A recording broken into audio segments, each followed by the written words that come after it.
this is typical of teachers sometimes. I think teachers understand, regardless of what realm they're in, they understand their importance, and yet they sometimes, certainly in the daily grind of work and having to get so much done, you can forget that you're that important to someone. And how do you even know that? I mean, how would you have known that? You know, what I tell my teacher candidates, because I work in preparing teachers, is to fill yourselves full of stories.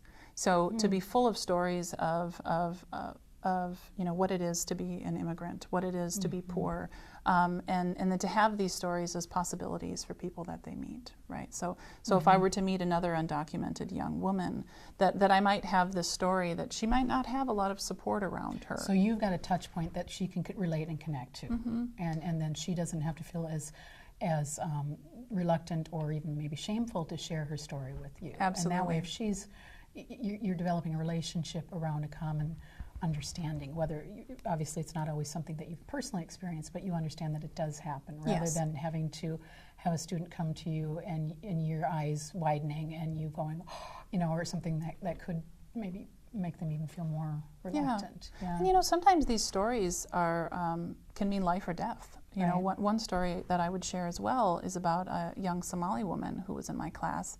And she told me she had her period, which is common for my female students to talk to me about things like this. And she was, you know, visibly not well. She was sweating, her eyes were rolling back into her head, and so I did what my mother would have done. I helped lie her down. I think I maybe patted her forehead, and the principal came in and asked what was going on, and he ran to the phone and called 911. I didn't know at the time that there existed such a thing as female genital mutilation, that it would cause toxic shock syndrome, and that toxic shock syndrome could be fatal. So you had you didn't, oh dear. I didn't know any of those things. Which is common in African culture. This young woman needed to be in an emergency room. And I'm grateful that I had people around me who knew these things, but I think our teachers need to know these things as well. What did you learn about yourself? Well, I learned that I didn't know as much as I thought I did. So I went into teaching feeling very confident about my abilities and very confident about my background knowledge, which was just really, really lacking. So your background knowledge not only comes from you grew up and went to a private Catholic school, right? So not only your pre-secondary education, but also your college education, which was impressive. You went to St. Thomas University in St. Paul, and then on to Hamlin, both good, particularly in this state, some very impressive and important communities or schools, colleges in Minnesota. Good places, and yet even with two good educations or two good degrees, you were woefully unprepared? You know, So I studied abroad in Spain as an undergrad, and I had such a wonderful experience with the language and, you know, and the scenery and the people, and I came back thinking, gosh, I want to work with people from other places. But the element that was missing in my experience in Spain was that I didn't experience or see any poverty. And so when I came here, when I came home and saw all of these newcomers and actually experienced my home in a way that I had never experienced it before, what I didn't see coming was poverty. What I didn't see coming was homelessness, right? Was not having food, not having a warm jacket. And that is where I just didn't have the background knowledge. Is it safe to say you didn't even see it? Absolutely. Yeah.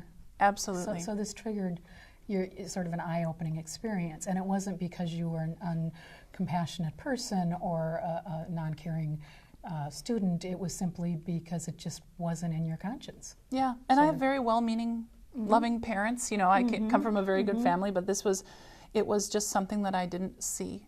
And in my preparation to be a teacher, I don't remember that poverty or stories of refugees and newcomers. I don't remember this coming into the conversation. And it's particularly different for students of immigrants or immigrant students, because they're sort of caught in two different cultures, right? Yeah. So they've got Somalis and Hispanic or Latina students in particular have pretty strong family ties and a very strong culture in many senses, maybe more patriarchal than our culture. And then they're coming into, of course, a culture where girls their age are not wearing hijabs. You know, their neighbor who was a white student was probably barely got her belly button covered. So how tricky is that? Well, I think it's been really interesting to see how new immigrant groups meld with our local young people, but it's also interesting to see how they relate to each other. So I think a lot of the paradigms that we have about newcomers, many of them are accurate, but many of them are not. You know, the Karen, for example, are matriarchal. The Karen have really, in what my opinion, very progressive ideas about sexuality and gender. And so when you see populations coming together, right, and making sense of, so what are our relationships going to look like together now that we're in this community of very, very diverse people?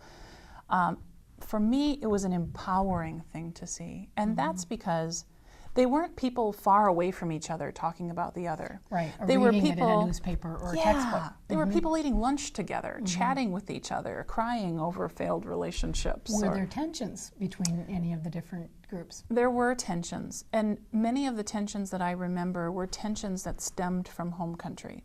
So one example would be that the Oromo and the Amharic, which are two tribes in Ethiopia, are currently at war, and many of that conflict would come into the classroom. Okay. So I am well aware that there exist conflicts between different immigrant groups, but that wasn't really what I saw.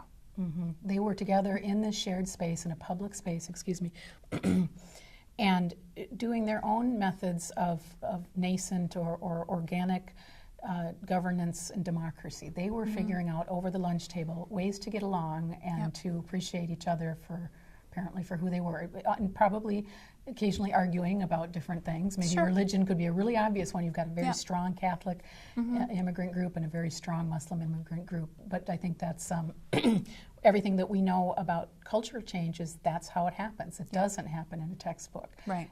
Certainly doesn't happen on a TV, because I'm not sure that there's any major media that has explained that the Quran is a matrilineal or sort of woman-focused model, or woman model in a way. Hard to explain, and that's an entirely different discussion. It's a very complex discussion, as you well know. What I'm hearing you say, and particularly when you said that you had so much to learn, and that you're learning it with and from these students, it sounds a lot like citizen professionalism, which is a term and sort of a theory used by a colleague of mine by the name of Bill Doherty. And really what it gets at is a professional who goes into their work and learns and has different skills and continues to practice those, but also takes a part of themselves both into their work and then takes a part of their work into the community beyond their work. And that sort of sounds like where you're at. Yeah, absolutely. You know, life took over when it came to my career. I intended to stay in this all-immigrant and refugee high school forever. I planned to never leave. And then I gave birth to premature twins. And my neonatologist said that I was not going to be returning to work anytime soon because my babies were so fragile, and one of them had some medical needs. And so I found myself up late one night saying, what am I going to do?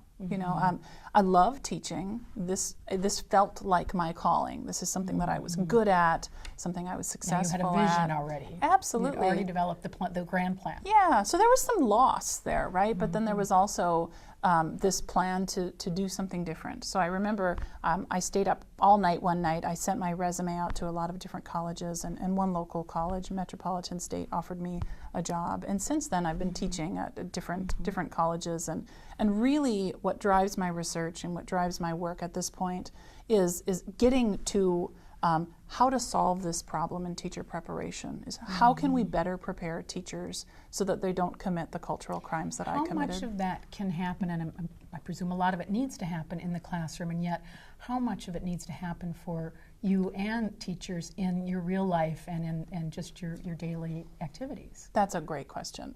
What we know from research is that conversations about culture and conversations about power in the classroom seldom transfer into good pedagogy when they go into teaching. So we know that these conversations need to continue into student teaching, into induction, which is what we call the first 1 to 3 years in teaching.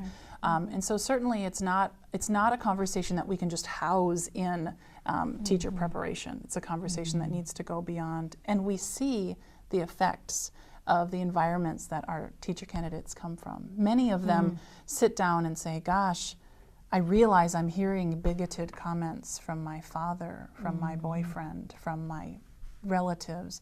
It's all coming to my awareness right now, and it's hard. So we work through that.